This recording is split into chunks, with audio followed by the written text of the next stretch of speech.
धार्मिक कहानियों के अनुसार पुराने समय में एक राज्य में सत्यव्रत नाम के राजा शासन करते थे। वह हर दिन पूजा पाठ खूब किया करते थे। उनके पास हर प्रकार की सुविधाएं उपलब्ध थी। वह धन दौलत के मामले में बहुत ही समृद्ध थे। परंतु इसके पश्चात भी राजा की एक इच्छा थी कि जिसे वह पाने की चाहत रखते थे।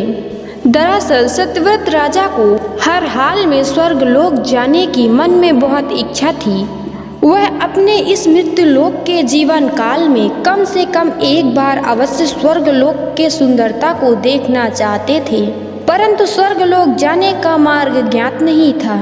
इधर दूसरी ओर ऋषि विश्वामित्र अपनी तपस्या को पूरा करने के लिए घर से बाहर चले गए। बहुत देर तक चलते चलते वह अपने आश्रम से बहुत आगे निकल गए थे। बहुत समय बीत गया लेकिन वह आश्रम वापस नहीं आए। इसी वजह से उनका परिवार भूख और प्यास के कारण तड़पने लगा था। सत्यव्रत राजा को जब यह बात ज्ञात हुई तो उन्होंने ऋषि विश्वामित्र के परिवार का पालन पोषण का ध्यान रखने के लिए जिम्मेदारी अपने पास ले ली।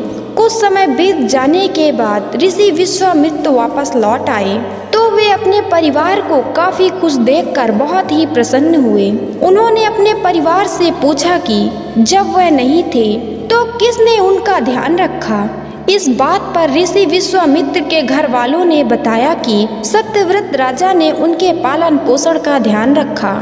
इस बात को सुनकर ऋषि विश्वामित्र तत्काल राजा के महल में पहुंचे और राजा से मुलाकात की। महल में पहुंचकर सबसे पहले महाराज को धन्यवाद किया और राजा ने इस काम के बदले ऋषि विश्वामित्र से अपनी इच्छा पूरी होने का आशीर्वाद मांगा। ऋषि विश्वामित्र जी ने राजा की बात सुनकर बोले कि बोलिए महाराज, आपको कैसा वरदान चाहिए। तब महाराज ने बोला कि हे गुरुवर, मुझे एक बार स्वर्ग लोक के दर्शन करने की बहुत ही इच्छा है।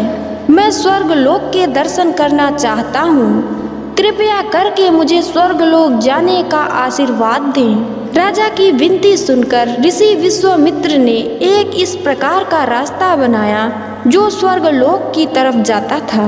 यह देखकर राजा सत्यव्रत बहुत ही खुशी हुए। वह तुरंत ही उस रास्ते पर चल दिए और स्वर्गलोक पहुंच गए। स्वर्गलोक पहुंचते ही इंद्रदेव ने उन्हें नीचे की तरफ धक्का दे दिया, जिसके कारण वे सीधे धरती पर आ गए। राजा सत्यव्रत ने तुरंत सारी घटना ऋषि विश्वामित्र को बताई। राजन की बात को सुनकर ऋषि विश्वामित्र बहुत ही क्रोधित हुए। उन्होंने तुरंत सभी देवी देवताओं से इस विषय में बात किया और इस समस्या का समाधान निकाला, जिसके पश्चात राजा के लिए एक नया स्वर्गलोक का निर्माण किया गया। उस नए स्वर्गलोक को धरती और देवी देवताओं के स्वर्गलोक के बीचों बीच स्थापित किया गया था, ताकि किसी को भी परेशानी का सामना ना करना पड़े। और नए स्वर्गलोक के निर्माण से सत्यव्रत राजा बहुत प्रसन्न हुए। किंतु विश्वामित्र को एक चिंता बहुत ही परेशान कर रही थी। उन्हें डर लग रहा था कि कहीं नया स्वर्गलोक जोरदार हवा के कारण नीचे ना गिर आए। अगर ऐसा हुआ तो सत्यव्रत राजा फिर से धरती में आ गिरेंगे। ऋषि विश्वामित्र ने काफी सोच विचार किया। तब उन्हें एक उपाय सूझा और उन्होंने नए स्वर्गलोक के नीचे एक बहुत बड़े खंभे का निर्माण कर दिया, ताकि स्वर्गलोक को सहारा मिल सके। और धार्मिक ग्रंथों में ऐसा माना जाता है कि नए स्वर्गलोक के नीचे निर्माण किया गया खंभा एक विशाल पेड़ के तने के रूप में परिवर्तित हो गया। और कुछ समय बीत जाने के बाद सत्यव्रत राजा की मृत्यु हो गई और उनका सिर एक फल के रूप में परिवर्तित हो गया।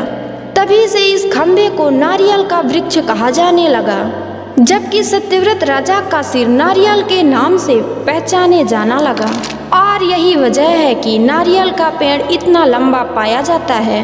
हमें इस कहानी से ये शिक्षा मिलती है कि अगर हम सच्ची श्रद्धा के साथ किसी की मदद करें तो हमारी हर ख्वाहिश पूरी होती है। दोस्तों, अगर यह कहानी आपको पसंद आती है तो वीडियो को लाइक एवं शेयर करें। कमेंट बॉक्स में कमेंट जरूर करें। धन्यवाद।